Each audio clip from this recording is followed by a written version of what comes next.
നമസ്തേ apple കുട്ടീസിൻ്റെ ഇന്നത്തെ വീഡിയോയിലേക്ക് എല്ലാവർക്കും സ്വാഗതം. അപ്പോൾ കർക്കിടക സംക്രാന്തിയും ആയി ബന്ധപ്പെട്ട വൃത്തിയാക്കലും വീട് വെക്കുന്നതൊക്കെയാണ് ഇന്നത്തെ വീഡിയോയിൽ കാണിക്കുന്നത്. അപ്പോൾ കർക്കിടക സംക്രാന്തിയുടെ അന്ന് എനിക്ക് ജോലി ഉള്ളതുകൊണ്ട് അന്ന് രാവിലെ സമയം കിട്ടില്ല. അപ്പോൾ തലേ ദിവസമാണ് ഞാനിത് കാണിക്കുന്നത്. രാവിലത്തെ പണികളൊക്കെ കഴിഞ്ഞ് സ്കൂളിൽ പോയി വന്നിട്ടാണ് വൃത്തിയാക്കുന്നത്. അപ്പോൾ അച്ചുമോനൊക്കെ എന്നെ സഹായിക്കുന്നുണ്ട്. അച്ചുമ്മ മാസ്ക് വെച്ചിട്ടാണ് ഫാൻ വൃത്തിയാക്കുന്നത്. അപ്പോൾ കണ്ണിൽ പൊടി പോയപ്പോൾ അവൻ കണ്ണട കൂടി വെച്ചിട്ടുണ്ട് കേട്ടോ.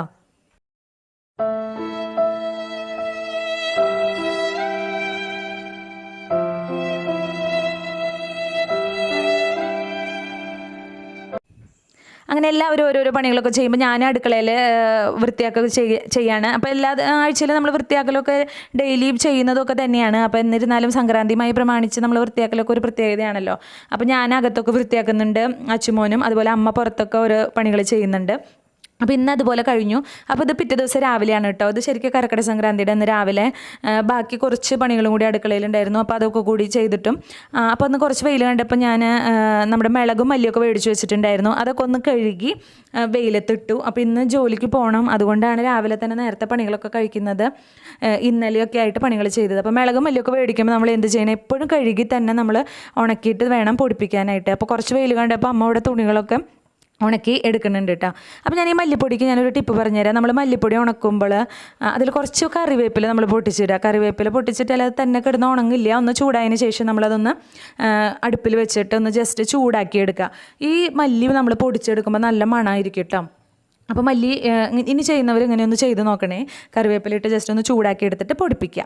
അപ്പോൾ ഞാൻ ഇതിന് ശേഷം സ്കൂളിൽ പോയി വന്നു. അപ്പോൾ അച്ചും പാറും ഒക്കെ കുറച്ച് നേരം മേമയുടെ ഒടിക്ക് പോയിക്കാണ്. അപ്പോൾ അവരെ കൊണ്ടുവരാനായിട്ട് ഞാൻ അവിടെ നിന്ന് ഇറങ്ങിയതാണ് കേട്ടോ.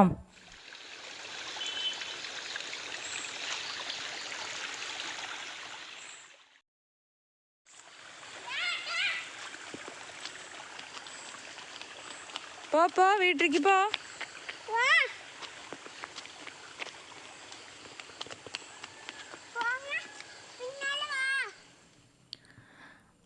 അങ്ങനെ പാറുമോളും അച്ചുമോനൊക്കെ വന്നു. അപ്പോൾ അവൾ ഇതേ ഇങ്ങനെ നടന്നുകൊണ്ട് വരുമ്പോഴാണ് ഞങ്ങളുടെ തൊട്ടപ്പുറത്തുള്ള വീട്ടിൽ അവൾ വർത്താനം പറയാനായിട്ട് നിൽക്കുകയാണ്. അപ്പോൾ നമ്മൾ കൊറോണ ഒന്നും ഇല്ലാത്ത സമയത്ത് എപ്പോഴും അവൾ അവിടേക്കൊക്കെ പോവും.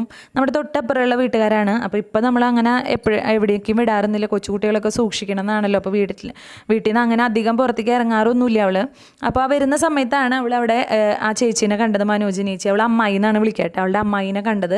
അപ്പോൾ അവൾ അവിടേക്ക് ഒന്ന് ഇറങ്ങിപ്പോയി വേഗം. അവിടെ ചെന്ന് അമ്മായിയോട് വർത്താനമൊക്കെ പറഞ്ഞിട്ടാണ് പിന്നെ പാറു വരുന്നത് കേട്ടോ.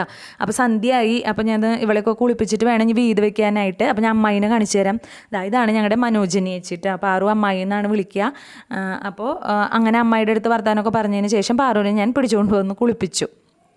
ഇനി നമുക്ക് വൈകുന്നേരം ആകുമ്പോൾ വീട് വെക്കാനുള്ള തയ്യാറെടുപ്പുകളാണ്. അപ്പോൾ വീട് വെക്കാനായിട്ട് ഇവിടെ നമ്മുടെ വീട്ടിലെല്ലാം റെഡി ആയിട്ടുണ്ട്. ഇനി ഞങ്ങൾ ചേട്ടനെ നോക്കിയിട്ടാണ് ഇരിക്കുന്നത് കേട്ടോ. അപ്പോൾ ആ ചേട്ടനും വന്നിട്ടുണ്ട്. ചേട്ടൻ കട പൂട്ടിയിട്ട് വേണമായിരുന്നു വരാനായിട്ട്. അപ്പോൾ കട അടച്ചതിന് ശേഷം ചേട്ടനും എത്തിയിട്ടുണ്ട്. അപ്പോൾ ഇനി നമുക്ക് വീട് വെക്കുന്ന കാര്യങ്ങളിലേക്ക് കിടക്കാം. അപ്പോൾ വീട് വയ്ക്കുമ്പോൾ ചന്ദനം വെക്കാറുണ്ട് നമ്മളപ്പോൾ ചന്ദനം അച്ചുമോൻ ഇവിടെ അരച്ചെടുക്കുകയാണ് കേട്ടോ. നമ്മൾ കളബ പൊടിയല്ല ഉപയോഗിക്കാറ്, ഇങ്ങനെ ചന്ദനം അരച്ചിട്ടാണ് ഉപയോഗിക്കാറ്. അപ്പോൾ അതൊക്കെ അച്ചുമോൻ ഇവിടെ ചെയ്യുന്നുണ്ട്. ബാക്കി ചോറും കറികളൊക്കെ തയ്യാറായിട്ടുണ്ട്.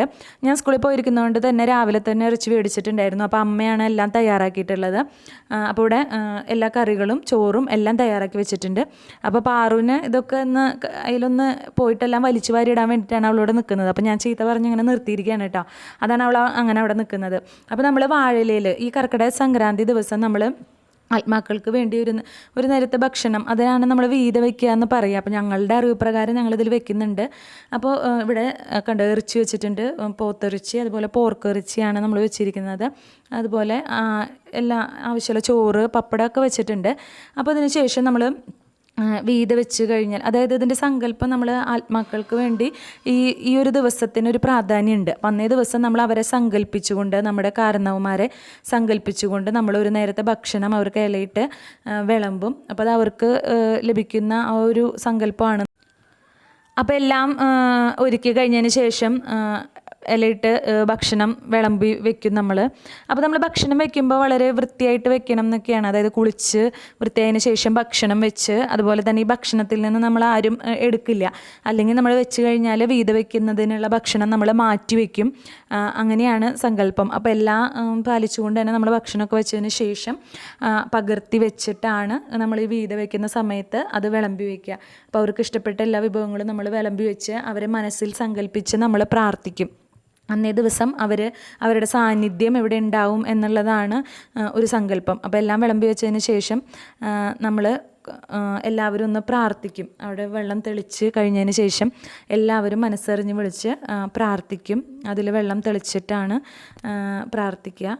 അപ്പോൾ ഈ കർക്കിടക സംക്രാന്തി ദിവസം മിക്ക ഹിന്ദുക്കളുടെ വീട്ടിലും ഇത് ചെയ്യാറുണ്ട് എന്നുള്ളതാണ് ഒരു സങ്കല്പം. ഞാൻ എൻ്റെ വീട്ടിലും ഇത് കണ്ടിട്ടുണ്ടായിരുന്നു. അപ്പോൾ ഇങ്ങനെ തന്നെ ഞങ്ങളിത് ചെയ്തു വരാറുണ്ട്. അപ്പോൾ പാറുവിനും ഇപ്പോൾ എല്ലാവരും ചെയ്യുമ്പോൾ അവൾക്കും ചെയ്യണം. അവൾക്ക് അതൊക്കെ വലിച്ചു വാരി ഇടുമ്പോഴേ സമാധാനമാവുള്ളൂ. അപ്പോൾ അമ്മ പാറുവിനെ കൊണ്ടും അങ്ങനെ ചെയ്യിക്കാണ് കേട്ടോ. അപ്പോൾ അവൾക്ക് അതെങ്ങനെയെങ്കിലും അവൾക്ക് അവിടെ നിൽക്കുന്നത് വേറെ ഒന്നുമല്ല, അവൾക്ക് പപ്പടം കിട്ടണം. അതിന് വേണ്ടിയിട്ടാണ് അവൾ മെയിനായിട്ട് അവിടെ നിൽക്കുന്നതിൻ്റെ ഉദ്ദേശം. അപ്പോൾ എല്ലാവരും അതിന് ശേഷം ഞാൻ വീഡിയോ എടുക്കുന്നതുകൊണ്ടാണ് കേട്ടോ എന്നെ ഇതിൽ കാണാത്തത്. അപ്പോൾ അങ്ങനെ എല്ലാവരും പ്രാർത്ഥിച്ചതിന് ശേഷം പിന്നെ നമ്മൾ എന്ത് ചെയ്യുന്ന വെച്ചാൽ ഈ ഭക്ഷണം, അതായത് ആത്മാക്കളുടെ സാന്നിധ്യം ഉണ്ടാവും എന്നൊക്കെയാണെങ്കിൽ ഒരു സങ്കല്പം കൊണ്ട് നമ്മൾ അവിടെ നിന്ന് കുറച്ച് നേരം മാറി നിൽക്കും. ഒരു മിനിറ്റോളം നമ്മളൊന്ന് മാറി നിന്ന് കഴിക്കും. അതായത് അവർക്ക് ആ ഭക്ഷണം സ്വീകരിക്കാനുള്ളൊരു സമയം കൊടുക്കും. അപ്പോൾ എല്ലാവരും മാറിക്കുകയാണ്. ഇനി ഇതേ പാറുവിന് ഇനി നമ്മൾ ആ വീത വെച്ചിരിക്കുന്ന ആ ഭക്ഷണം എല്ലാവരും അതിൽ നിന്ന് കുറച്ചെടുത്ത് കഴിക്കും. അപ്പോൾ പാറുവിന് ആശ്വാസമായി. കാരണം ഇനി പാറുവിന് പപ്പടം എടുക്കാമല്ലോ, വീത വയ്ക്കുന്നതുകൊണ്ട് തന്നെ അതിൽ നിന്ന് എടുക്കല്ലേ എന്ന് ഞാൻ പറഞ്ഞു. അതുകൊണ്ടാണ് അവൾ ഇത്രയും നേരം ക്ഷമിച്ച് നിന്നത്. അപ്പോൾ പപ്പടം കിട്ടിയപ്പോൾ അവൾക്ക് സന്തോഷമായി. അപ്പോൾ ഇനി ആ വീത വെച്ചിരിക്കുന്ന ഭക്ഷണത്തിൽ നിന്ന് എല്ലാവരും എടുത്ത് കഴിച്ചു കേട്ടോ. അങ്ങനെ എല്ലാവരും കഴിച്ചതിന് ശേഷം ബാക്കിയുള്ളവരും ഭക്ഷണം കഴിച്ചു. അങ്ങനെ ബാക്കി ഭക്ഷണമൊക്കെ കഴിച്ചതിന് ശേഷം പിന്നെ ചേട്ടൻ വൈകുന്നേരമായപ്പോൾ തിരിച്ച് വീട്ടിലേക്ക് പോയി. അപ്പോൾ ഞങ്ങളുടെ ഇന്നത്തെ ഈ കൊച്ചു വീഡിയോ നിങ്ങൾക്ക് ഇഷ്ടപ്പെട്ടിട്ടുണ്ടെങ്കിൽ തീർച്ചയായിട്ടും ഞങ്ങളുടെ ചാനൽ സബ്സ്ക്രൈബ് ചെയ്യുക, കമൻറ്റ് ചെയ്യുക, ഷെയർ ചെയ്യുക, ലൈക്ക് ചെയ്യുക. മറ്റൊരു നല്ല വീഡിയോയുമായി ഇനി വീണ്ടും വരാം. ബൈ.